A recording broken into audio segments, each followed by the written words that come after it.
Hay otro ejemplo en donde muestra esta clemencia frente a la crueldad que no voy a citar por el tiempo.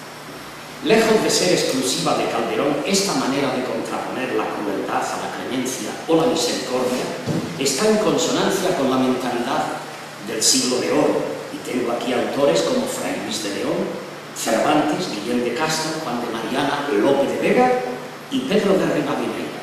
Y entonces, un ejemplo, porque ya que estamos en Fuenteovejuna, convengo el consejo que le da Don Quijote a Sancho.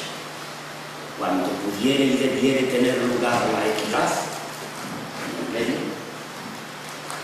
no cargues todo el rigor de la ley al delincuente, que no es mejor la fama del juez riguroso que la del compasivo.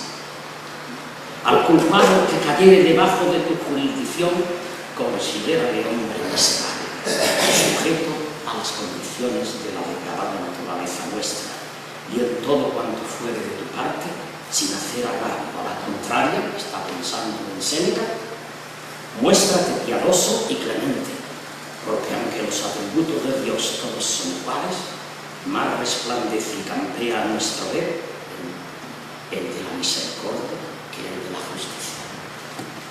Como he indicado anteriormente, el trato concedido por Calderón a la crueldad y a la clemencia en la devoción de la cruz guarda una estrecha relación con las ideas expuestas por Séneca sobre la una y la otra en de ira y de clemencia, y de manera especial por la cristianización llevada a cabo, según Daniel Barás, que es un profesor de filosofía de historia de las ideas en la Universidad de Jerusalén, que llevaron a cabo San Agustín, San Bernardo y Santo Tomás de Aquino. Curiosamente, la acción de la devoción de la cruz ocurre durante la Edad Media, época que, según ha explicado el mismo Barás, citando a Norbert Elias y John Huizinga, suele asociarse generalmente con la crueldad. Según salta a la vista tras una lectura atenta de la obra, el personaje que más destaca por su crueldad y violencia es Curcio, el cual mata secretamente a su esposa Rosmila en lo más secreto del monte porque sospecha que ésta le ha sido infiel mientras él estaba en Roma.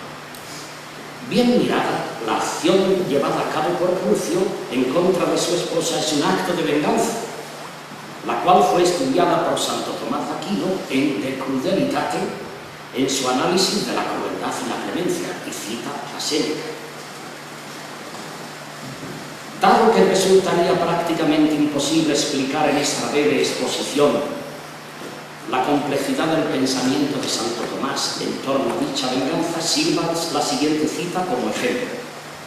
La venganza, y esto se aplica a Fuenteovejuna, a todas las obras donde tenemos la justicia en la venganza. La venganza se lleva a cabo mediante algún mal penal impuesto al pecador, al que inflige la ley. Por consiguiente, en la venganza se debe tener en cuenta la intención del vengador. Esto es muy importante, Séneca no considera esto. Pues si lo que principalmente intenta es el mal de quien se venga y en él se complace, encuentra placer, eso es totalmente ilícito, porque gozarse del mal de otro es odio, opuesto a la caridad con que debemos amar a todos los hombres. Ni vale el que alguien se excuse diciendo, como los maridos calderonianos, que intenta causar un daño a quien injustamente se lo causó a él, como tampoco queda uno excusado por el odiar a quien te odia. Pues no hay razón que justifique el que pequé yo contra otro, porque este primero pecó contra mí, lo que sería dejarse vencer por el mal, cosa que prohíbe el apóstol cuando dice no debes dejarte vencer por el mal, sino que debes vencer al mal con el bien. Esto es la filosofía que aprendió Calderón. Aunque en la cuestión, Santo Tomás divide la suma, este tema de la crueldad, en cuestiones. Santo Tomás mantiene abiertamente que la venganza no es de suyo mala e ilícita. La llevada a cabo por Curcio resulta claramente pecaminosa en base precisamente al pensamiento de Santo Tomás. Y ahí es donde viene el pensamiento, que podemos ver que en diferentes obras, yo no lo aplico a todas las obras, pero eso va a variar en todo el teatro del siglo de oro. Y Por ejemplo, como ha explicado Luis Matías Ravioli en su resumen del pensamiento de Santo Tomás, cuando el objeto de la ira, recordad a Curcio y a muchos maridos calderonianos, sigue a la razón y la razón concentra Séneca en el medio. Lo demás es vicio, lo demás es bestial. Cuando sigue a la razón es algo elogiable y la llamamos ira perfecta en latín. Pero quien busca la venganza sin atender al modo, es decir, castigando a quien no lo merece, Rosmira en la devoción de la cruz, o más de lo que lo merece, esto es muy importante, o no buscando la corrección del prójimo, sino solo su mal. En este caso la venganza es pecaminosa y se llama ira pervicio. Y ahora, volviendo a Santo Tomás, podríamos decir que la venganza llevada a cabo por Curcio es claramente una ira pervicio. ¿Cuántos maridos calderonianos tienen ese tipo de ira?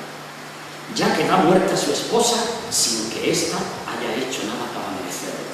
Y él mismo dice: tomé de mis pensamientos, no de sus culpas, venganza.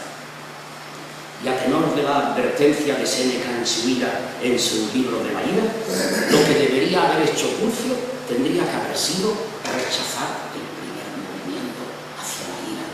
Y es interesante, dejo la cita, consejo sobre el que parece reflexionar el propio Curcio cuando reconoce la crueldad de su acción violenta y dice: el que intenta una venganza, una traición, antes mire lo que hace, como Séneca, porque una vez declarado el intento, aunque procure enmendarse por decir que tuvo causa, lo ha de llevar adelante.